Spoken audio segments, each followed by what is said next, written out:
Hey guys, আসসালামু আলাইকুম। সেদিন ছিল আবার বার্থডে, তখন আমরা দুইজন বের হয়ে গেছি আর যাওয়ার আগে লাস্ট ঘোরা আমাকে ঘুরে চলে গেছে।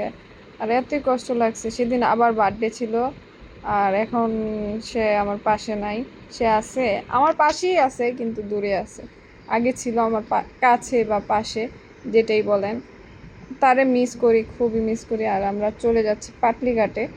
আর সেখানে গিয়ে আমরা কি করি সেটাই দেখাবো। আর আমার জামাই আমাকে নিয়ে যাইতেছে। আর আমারে ভিডিও করলে সে কোনো মানা নাই, আমি যেটা করি সেটাতে তার কোনো বাধা নাই।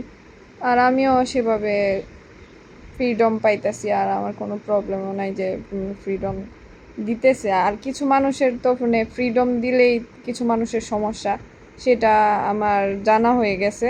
আর কিছু সমস্যা, যাদের সমস্যা আমার ভিডিও বা আইডিতে না ঢুকলেই হয়, তোমাদের ঢুকার কি প্রয়োজন আমি বুঝি না। আর আমরা দুইজন ঝালমুড়ি কিনে দুইজনে একসাথে আড্ডা দিতেছি।